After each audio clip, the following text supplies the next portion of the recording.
Hello, children of all ages, of all stripes. Welcome back to another dramatic reading of some classic English literature.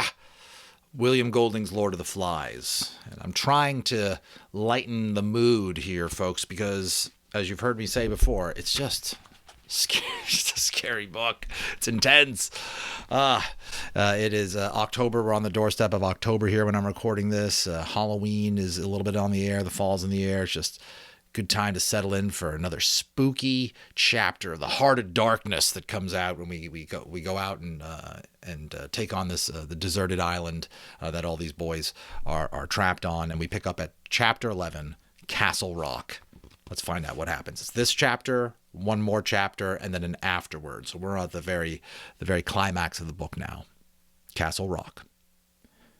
In the short chill of dawn, the four boys gathered round the black smudge where the fire had been, while Ralph knelt and blew. Gray, feathery ashes scurried hither and thither at his breath, but no spark shone among them. The twins watched anxiously, and Piggy sat expressionless behind the luminous wall of his myopia. Ralph continued to blow till his ears were singing with the effect, but then the first breeze of dawn took the job off his hands and blinded him with ashes. He squatted back, swore, and rubbed water out of his eyes. No use. Eric looked down at him through a mask of dried blood. Piggy peered down in the general direction of Ralph. Course it's no use, Ralph. Now we got no fire. Ralph brought his face within a couple feet of Piggy's. Can you see me? A bit. Ralph allowed the swollen flap of his cheek to close his eye again. They've got our fire. Rage shrilled his voice. They stole it! That's them, said Piggy. They blinded me. See? That's Jack Marridew. You call an assembly, Ralph. We got to decide what to do. An assembly? For only us? It's all we got, Sam. It's all we got. Sam, let me hold on to you. They went toward the platform. Blow the conch, said Piggy. Blow as loud as you can. The forests re-echoed. The birds lifted, crying out at the treetops, as on that first morning, ages ago. Both ways the beach was deserted.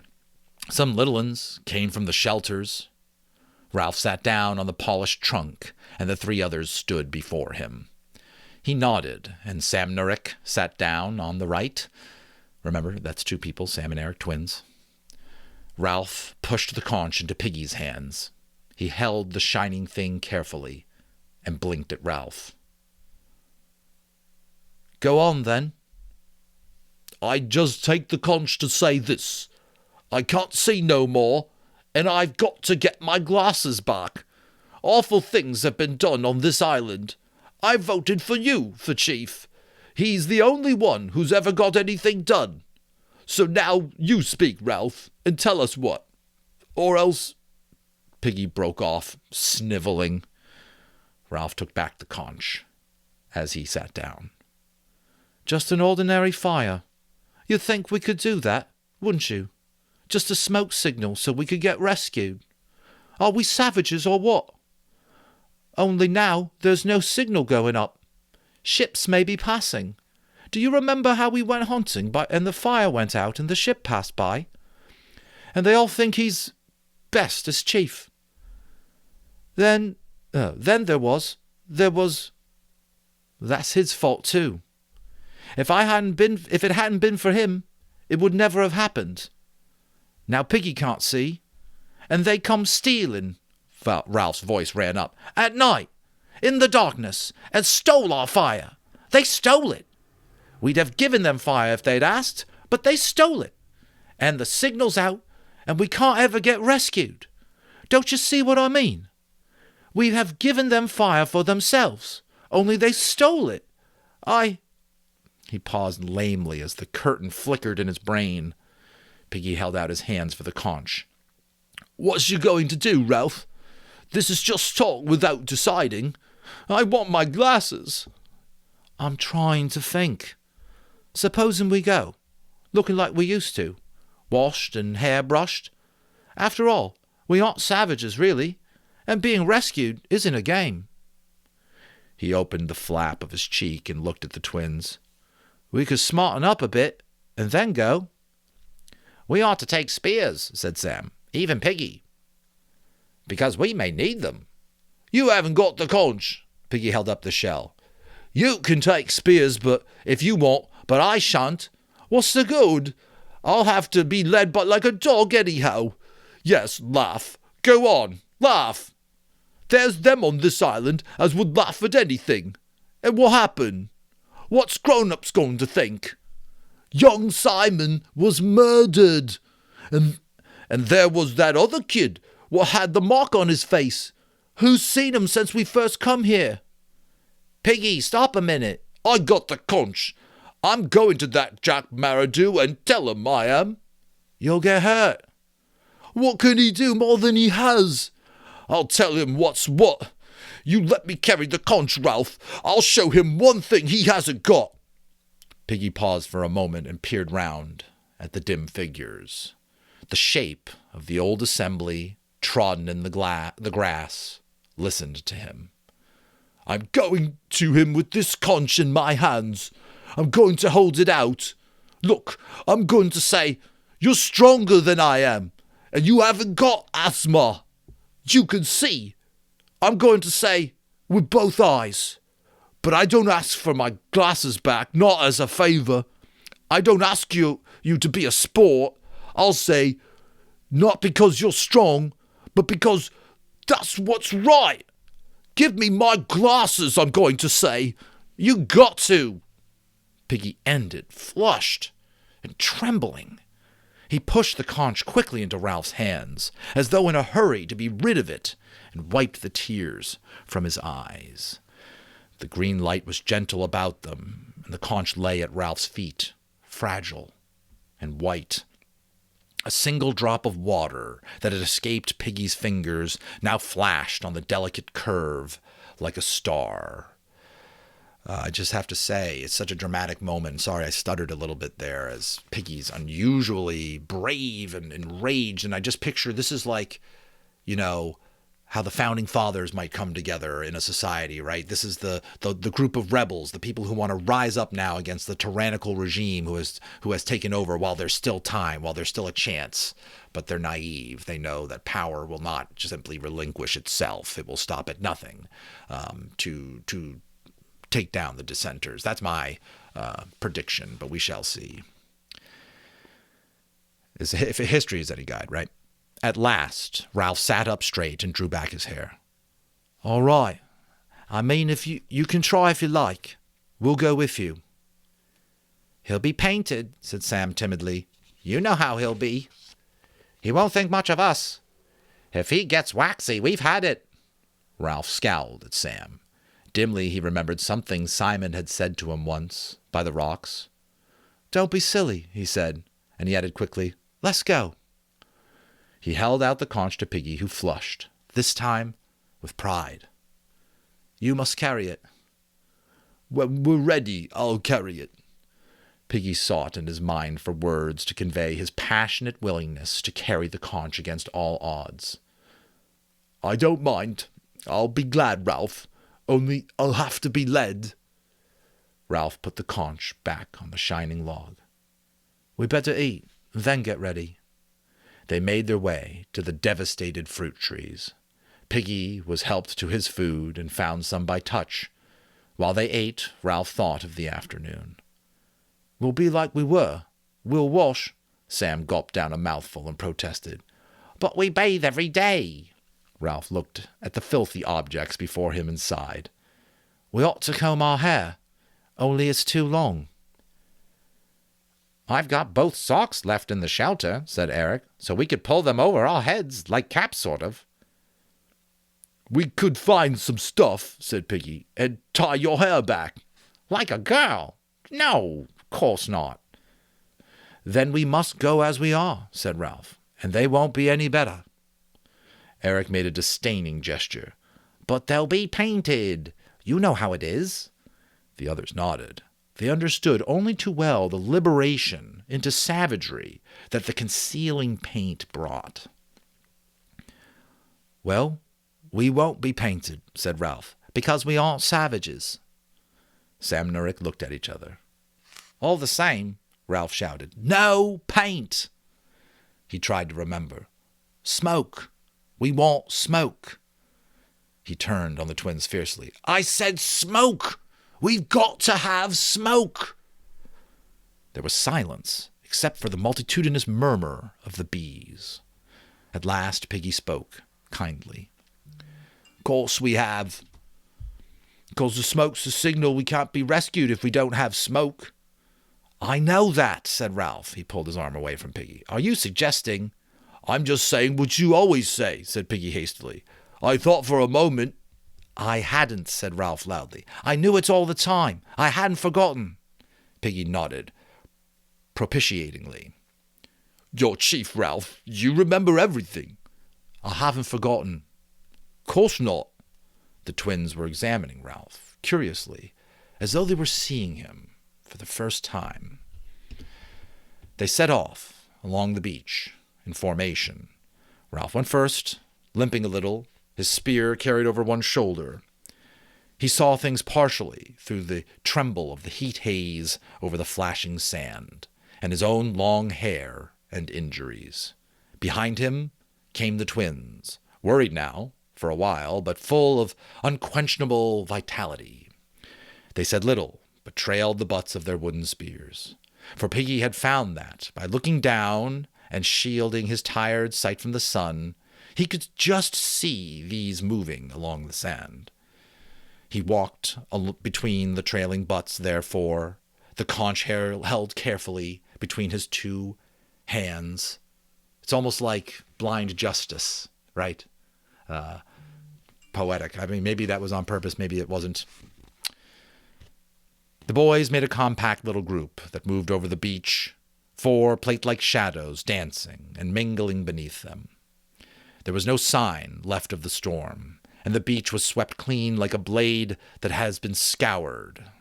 The sky and the mountain were at an immense distance, shimmering in the heat, and the reef was lifted by mirage, floating in a kind of silver pool halfway up the sky. They passed the place where the tribe had danced. The charred sticks lay on the rocks where the rain had quenched them, but the sand by the water was smooth again. They passed this in silence. No one doubted what the tribe would find at the castle rock, and when they came in sight of it, they stopped with one accord. The densest tangle on the island, a mass of twisted stems, black and green and impenetrable, lay on their left, and tall grass swayed before them. Now Ralph went forward. Here was the crushed grass where they had all lain when he had gone to prospect. There was the neck of land, the ledge skirting the rock, and up there were the red pinnacles. Sam touched his arm. Smoke. There was a tiny smudge of smoke wavering into the air on the other side of the rock. Some fire, I don't think. Ralph turned. What are we hiding for? He stepped through the screen of grass on to the little open space that led to the narrow neck. You two follow behind. I'll go first. Then Piggy a pace behind me. Keep your spears ready. Piggy peered anxiously into the luminous veil that hung between him and the world. Is it safe? Ain't there a cliff? I can hear the sea. You keep right close to me. Ralph moved forward on to the neck. He kicked a stone, and it bounced into the water. Then the sea sucked down, revealing a red, weedy square 40 feet beneath Ralph's left arm. Am I safe? Quavered Piggy. I feel awful. High above them from the pinnacles came a sudden shout, and then an imitation war cry that was answered by a dozen voices from behind the rock. Give me the conch and stay still. Halt! Who goes there? Ralph bent his head back and glimpsed Roger's dark face at the top. You can see who I am, he shouted. Stop being silly. He put the conch to his lips and began to blow. Savages appeared, painted out of recognition, edging round toward the neck. It's almost like their uniforms, for the same reason, I think, why soldiers and stuff wear uniform, why a team wears a t-shirt. When you're all wearing the same thing, you're part of the same team, you have strength, you've got courage, you have confidence. Smart. And savage. He conched the lips and blew. Savages appeared, painted beyond recognition, towards the edge of the neck. They carried spears and disposed themselves to defend the entrance. Ralph went on blowing and ignored Piggy's terrors. Roger was shouting. "You mind out, see?" At length, Ralph took his lips away and paused to get his breath back. His first words were a gasp, but audible. "Calling an assembly." The savages, guarding the neck, muttered among themselves, but made no motion. Ralph walked forward a couple of steps. A voice whispered urgently behind him. "Don't leave me, Ralph." "You kneel down," said Ralph sideways, "and wait till I come back." He stood halfway along the neck and gazed at the savages intently. Freed by the paint, they had tied their hair back and were more comfortable than he was. Ralph made a resolution to tie back his own afterwards. Indeed, he felt like telling them to wait and doing it there and then. But that was impossible. The savages sniggered a bit, and one gestured at Ralph with his spear. High above, Roger took his hands off the lever and leaned out to see what was going on. The boys on the neck stood in a pool of their own shadow, diminished to shaggy heads. Piggy crouched, his back shapeless as a sack. "I'm calling an assembly." Silence. Roger took up a small stone and flung it between the twins, aiming to miss. They started, and Sam only just kept his footing. Some source of power began to pulse in Roger's body. Ralph spoke again loudly. "I'm calling an assembly." He ran his eye over them. "Where's Jack?" The group of boys stirred and consulted. A painted face spoke with the voice of Robert. "He's hunting. He said we ought to let you in." "I've come to see about the fire," said Ralph, "and about Piggy's specs." The group in front of him shifted, and laughter shivered outwards from among them, light, excited laughter that went echoing among the tall rocks. A voice spoke from behind Ralph. "What do you want?" The twins made a bolt past Ralph and got between him and the entry. He turned quickly. "Oh, what do you want?" The twins made a bolt past Ralph and got between him and the entry. He turned quickly. Jack, identifiable by personality and red hair, was advancing from the forest. A hunter crouched on either side. All three were masked in black and green. Behind them, on the grass, the headless and paunched body of a sow lay where they had dropped it. Maybe you discuss this if you're watching this for a class or something like that, but it's just such a tragedy to me that the boys who are all into hunting and stuff like that are taking out the sows, the female pigs, the ones who will make and nourish and nurture other pigs. So they're destroying their own food supply in this regard. It's just like, and again, I think this is not an accident by William Golding. Sorry for this editorial here. But like, this is showing kind of what society does. You do what's easiest, you do what's most convenient, you do what's close to hand sometimes, and it might have a long-term impact on the environment. In this case, it's a microcosm of an island, but isn't this so true, this type of mentality sometimes across our Earth? So, I mean, if you're not already discussing this in class, that's the point. I think that's the way the story makes me think, is about this great big abandoned island that we're on called Earth. Showdown here at the rocks. Let's get back to it. Sow, and they dropped it. Piggy wailed, "Ralph, don't leave me!" With ludicrous care, he embraced the rock, pressing himself to it above the sucking sea. The sniggering of the savages became a loud, derisive jeer. Jack shouted above the noise, "You go away, Ralph. You keep to your end. This is my end and my tribe. You leave me alone." The jeering died away. "You pinched Piggy's specs," said Ralph breathlessly. "You've got to give them back." "Got to? Who says?" Ralph's temper blazed out.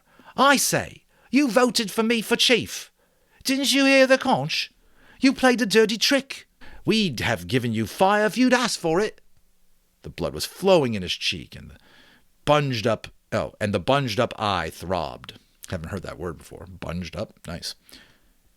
You could have fire whenever you wanted, but you didn't. You came sneaking up like a thief and stole Piggy's glasses. Say that again.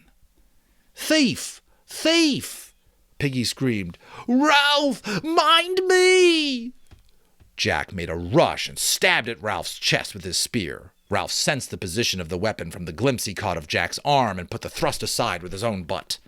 Then he brought the end round and caught Jack a stinger across the ear. They were chest to chest, breathing fiercely, pushing and glaring. Who's a thief? You are! Jack wrenched free and swung at Ralph with his spear. By common consent, they were using the spears as sabers now, no longer daring the lethal points. The blow struck Ralph's spear and slid down, to fall agonizingly on his fingers. Then they were apart once more, their positions reversed, Jack toward the castle rock and Ralph on the outside toward the island. Both boys were breathing very heavily. Come on, then. Come on. Truculently, they squared up to each other, but kept just out of fighting distance. You come on and see what you get. You come on. Piggy, clutching the ground, was trying to attract Ralph's attention. Ralph moved, bent down, kept a wary eye on Jack. Ralph, remember what we came for? The fire, my specs. Ralph nodded. He relaxed his fighting muscles, stood easily, and grounded the butt of his spear. Jack watched him inscrutably through his paint. Ralph glanced up at the pinnacles, then toward the group of savages. Listen, we've come to say this. First, you've got to give Piggy's specs back. If he hasn't got them, he can't see. You aren't playing the game. The tribe of savages giggled, and Ralph's mind faltered. He pushed his hair up and gazed at the green-black mask before him, trying to remember what Jack looked like. Piggy whispered, And the fire? Oh, yes. Then about the fire. I say this again. I've been saying it ever since we dropped in. He held out his spear and pointed at the savages. Your only hope is keeping a signal fire going as long as there's light to see. Then maybe a ship will notice the smoke and come and rescue us and take us home. But without the smoke, we've got to wait till the ship comes by accident. We might wait years, till we were old. The shivering, silvery, unreal laughter of the savages sprayed out and echoed away. A gust of rage shook Ralph, and his voice cracked. Don't you understand, you painted fools? Sam, Eric, Piggy and me, we aren't enough. We tried to keep the fire going, but we couldn't. And then you, playing at hunting. He pointed past them to where the trickle of smoke dispersed in the peely air.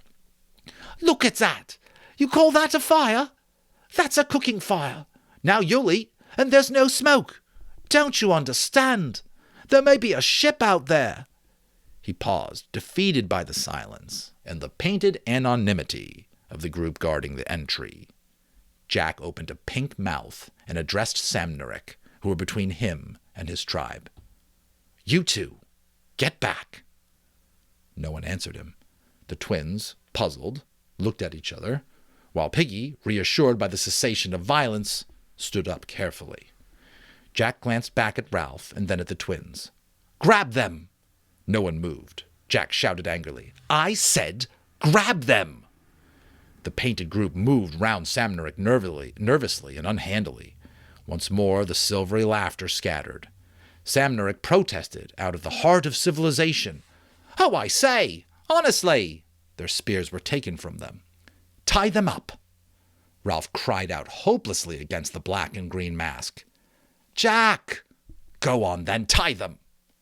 Now the painted group felt the otherness of Samnerick, felt the power in their own hands. They felled the twins clumsily and excitedly. Jack was inspired. He knew that Ralph would attempt a rescue. He struck in a humming circle behind him, and Ralph only just parried the blow. Beyond them, the tribe and the twins were a loud and writhing heap. Piggy crouched again. Then the twins lay, astonished, and the tribe stood round them. Jack turned to Ralph and spoke between his teeth. See? They do what I want." There was silence again. The twins lay, inexpertly tied up, and the tribe watched Ralph to see what he would do. He numbered them through his fringe, glimpsed the ineffectual smoke. His temper broke. He screamed at Jack. "You're a beast and a swine and a bloody thief!" He charged. Jack, knowing this was the crisis, charged too. They met with a jolt and bounced apart. Jack swung with his fist at Ralph and caught him on the ear. Ralph hit Jack on the stomach and made him grunt. Then they were facing each other again, panting and furious, but unnerved by each other's ferocity. They became aware of the noise that was the background to this fight, the steady, shrill cheering of the tribe behind him. Piggy's voice penetrated to Ralph. "Let me speak." He was standing in the dust of the fight. As the tribe saw his intention, the shrill cheer changed to a steady booing. Boo! Piggy held up the conch, and the booing sagged a little, then came up again to strength. "I've got the conch," he shouted. "I tell you, I've got the conch." Surprisingly, there was silence now. The tribe were curious to hear what amusing thing he might have to say. Silence and pause. But in the silence, a curious air noise, close by Ralph's head. He gave it half his attention, and there it was again, a faint zip. Someone was throwing stones.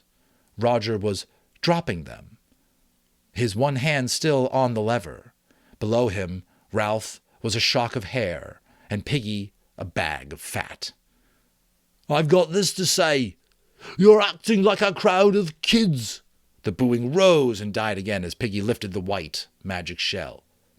"Which is better, to be a pack of painted Indians like you are, or to be sensible like Ralph is?" A great clamor rose among the savages. Piggy shouted again. "Which is better, to have rules and agree, or hunt and kill?" Another clamor, and again, zoop. Ralph shouted against the noise. "Which is better, law and rescue, or hunting and breaking things up?" Now Jack was yelling too, and Ralph could no longer make himself heard. Jack had backed right against the tribe, and they were a solid mass of menace that bristled with spears. The intention of a charge was forming among them. They were working up to it, and the neck would be swept clear. Ralph stood, facing them, a little to one side, his spear ready. By him stood Piggy, still holding out the talisman, the fragile, shining beauty of the shell. The storm of sound beat at him, an incantation of hatred. High overhead, Roger, with a sense of delirious abandonment, leaned all his weight on the lever. We're going to pause here, folks. Gotta take a break, but I'll be back soon. Hello, back from my quick break. Let's get back to the story. Ralph heard the great rock before he saw it. He was aware of a jolt in the earth that came to him through the soles of his feet, and the breaking sound of stones at the top of the cliff. Then the monstrous red thing bounded across the neck, and he flung himself flat while the tribe shrieked. The rock struck Piggy a glancing blow from chin to knee. The conch exploded in 1,000 white fragments and ceased to exist. Piggy, saying nothing, for no time for even a grunt, turning over as he went. The rock bounded twice and was lost in the forest. Piggy fell 40 feet and landed on his back across the square red rock in the sea. His head opened and stuff came out and turned red. Piggy's arms and legs twitched a bit, like a pig's after it had been killed. Then the sea breathed again in a long, slow sigh. The water boiled white and pink over the rock, and when it went, sucking back again, the body of Piggy was gone. This time, the silence was complete. Ralph's lips formed a word, but no sound came. Suddenly, Jack bounded out from the tribe and began screaming wildly. See, that's what you'll get. I meant that. There isn't a tribe for you anymore. The conch is gone." He ran forward, stooping. I'm chief. Viciously, with full intention, he hurled his spear at Ralph. The point tore the skin and flesh over Ralph's ribs, then sheared off and fell in the water. Ralph stumbled, feeling not pain, but panic, and the tribe, screaming now like the chief, began to advance. Another spear, a bent one that would not fly straight, went past his face, and one fell on high where Roger was. One fell from on high where Roger was. The twins lay hidden behind the tribe, and the anonymous devils' faces swarmed across the neck. Ralph turned and ran. Can you imagine how terrified you would be if you were Ralph? My God. A great noise, as of seagulls, rose behind him. He obeyed an instinct that he did not know he possessed, and swerved over the open space so that the spears went wide. He saw the headless body of the sow and jumped in time. Then he was crashing through the foliage and small boughs and was hidden by the forest. The chief stopped by the pig, turned, and held up his hands. Back! Back to the fort! Presently the tribe returned noisily to the neck where Roger joined them. The chief spoke to him angrily. "Why aren't you on watch?" Roger looked at him gravely. "I just came down." The hangman's horror clung around him. The chief said no more to him, but looked down at Samnerick. "You've got to join the tribe." "You let me go. And me." The chief snatched one of the few spears that were left and poked Sam in the ribs. "What do you mean by it, eh?" said the chief fiercely. "What do you mean by coming with spears?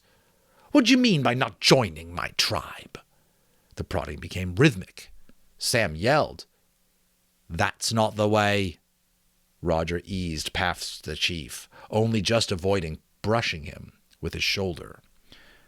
The yelling ceased, and Samnerick lay, looking up in quiet terror. Roger advanced upon them as one wielding a nameless authority. Roger's kind of like his hatchet man, his executioner type guy. I don't know if he's going to execute him. We're going to have to find out on our next chapter, Cry of the Hunters.